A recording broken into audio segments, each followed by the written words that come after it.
Kebiadaban Bani Kadrun pengikut keturunan jahiliyah menganiaya Ade Armando menjadi bukti peringatan Gus Menteri beberapa waktu lalu yang mengatakan jika anggota Ormas terlarang HTI dan FPI masih terus bergerak di bawah tanah mengancam bangsa dan negara. Tantangan kebinekaan masih saja muncul. Tantangan itu masih saja muncul. Kemudian kelompok-kelompok yang menggunakan agama sebagai tools atau alat ya untuk memperjuangkan kepentingannya juga masih masif gerakannya. Sebuah tindakan amoral, sebuah tindakan pengecut bagi siapapun yang mengeroyok laki-laki yang berusia 60 tahun lebih ini, yang juga dosen UI. Kalau kita lihat videonya itu kan mereka meneriakkan la ilaha illallah, mereka meneriakkan seakan-akan ini adalah cara mereka membela Islam. Ade Armando udah mati, royok sama masa. Sekarang kita ditembakin sama polisi. Turun semua yang di Jakarta, semua. Meskipun kita sudah mampu membubarkan HTI dan FPI bersama pemerintah, tetapi mereka masih berkelindan di bawah tanah, masih bergerak dengan cara mereka. Nah, ini pekerjaan-pekerjaan semua.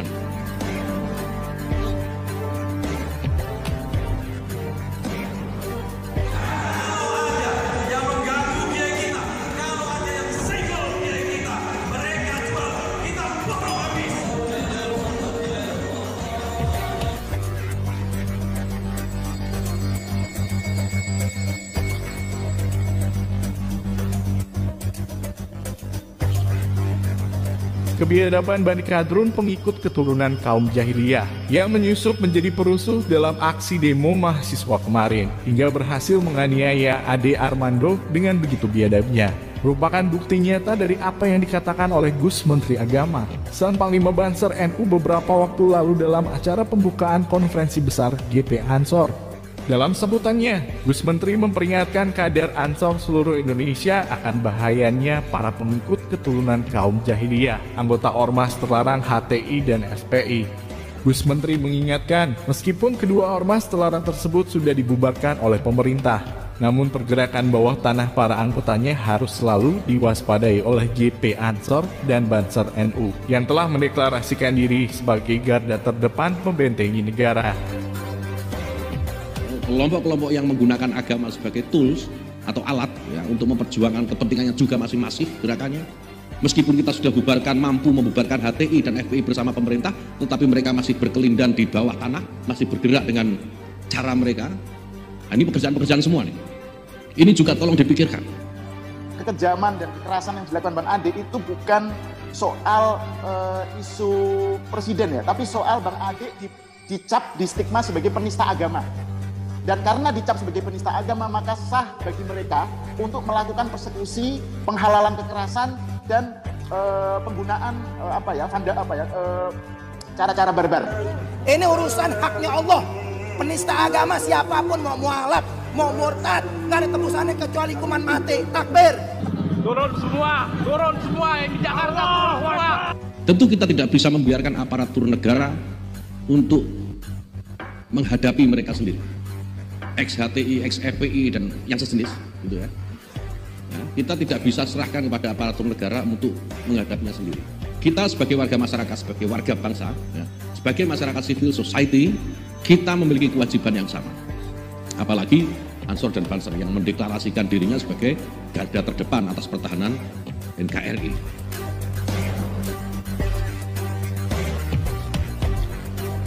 Kebiadaban Bani Kadrun pengikut keturunan bangsa jahiliyah dalam menganiaya Ade Armando dengan begitu biadabnya jelas merupakan wujud dari peringatan Gus Menteri Agama bahwa anggota-anggota Ormas terlarang HTI dan FPI akan terus bergerak dan menyusup di segala lini demi ambisinya untuk menghancurkan negeri ini.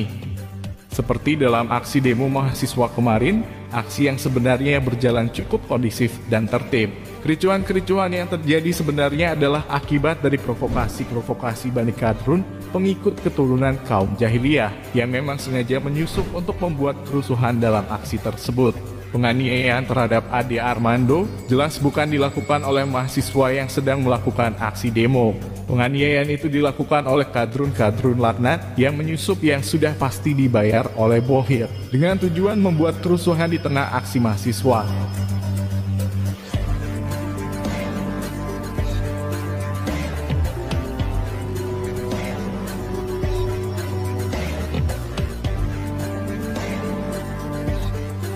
Tapi kejadian ini membuktikan bahwa demonstrasi hari ini bukan demonstrasi mahasiswa, ini demonstrasi preman, ini demonstrasi yang biadab, yang mereka nggak penting tentang apa yang mereka tuntut, tapi mereka memang mau cari kerusuhan. Memang judul beritanya hari ini tuh demonstrasi mahasiswa, tapi seperti yang kita tahu, yang ikut demonstrasi itu kebanyakannya ya bukan mahasiswa itu. Dan memang benar, begitu waktu menunjukkan jam 15.00, pergeseran mahasiswa asli untuk membubarkan diri dari depan gedung DPR terlihat rapi dan harmonis. Mudah sekali mengenali siapa yang tersisa di lokasi.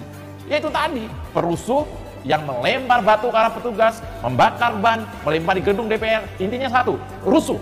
Demonstrasi di Indonesia itu ya kayak gini. Karena yang masuk-masuk itu ya preman-preman yang disuruh, yang memang sengaja bawa senjata tajam, yang memang sengaja bikin kerusuhan gitu. Itu faktanya gitu. Mereka meneriakkan la ilaha illallah. Mereka meneriakkan seakan-akan ini adalah cara mereka membela Islam. Ini adalah khas kaum radikal yang mereka kaum ekstremis yang menggunakan kekerasan, menghalalkan kekerasan untuk tujuan agama. Jadi ini mereka merasa berbuat kebajikan gitu loh, berbuat membela Islam. Begitu mereka mencap sebagai penista agama, itu seakan-akan itu stempel bagi mereka untuk menghalalkan kekerasan. Kalau perlu pembunuhan. Penista agama siapapun, mau mualaf, mau murtad, nggak ada tebusannya kecuali hukuman mati. Takbir. Hari ini di Twitter, foto saya, foto Denny Siregar, foto Ade Armando, foto beberapa teman-teman beredar, dan beredar banyak ancaman. Hari ini Ade Armando, berikutnya tunggu Eko Puntadi, Denny Siregar. Ini menandakan bahwa mereka ingin membungkam kita. Kalau kita nggak sepakat sama mereka, kalau kita berbeda pandangan sama mereka, mereka akan menggunakan semua cara untuk membungkam kita. Bahkan dengan cara yang paling biadab seperti yang sudah dialami Bang Ade Armando.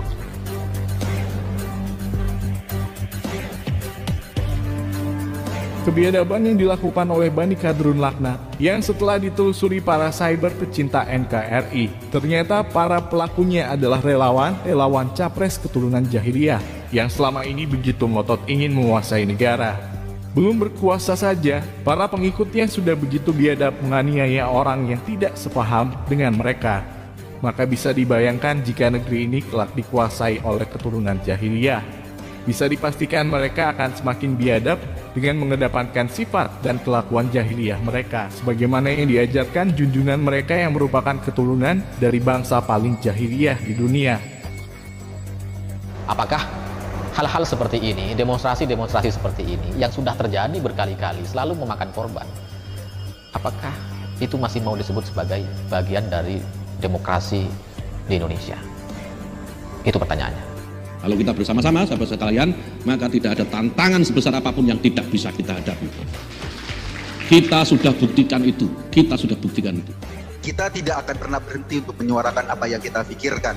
Kita tidak akan pernah berhenti untuk menyuarakan bagaimana Indonesia harus dikelola ke depan. Ancaman-ancaman itu cuma sekedar ancaman dan tidak akan pernah membuat kita mundur. Sebesar apapun badai, kita tetap bisa berdiri tegak di tengah-tengahnya. Dan besok-besok lagi kalau ada angin semilir-semilir itu udah gak kerasa lagi. Nah, karena badai sudah kita hadapi dan kita tetap tegak berdiri.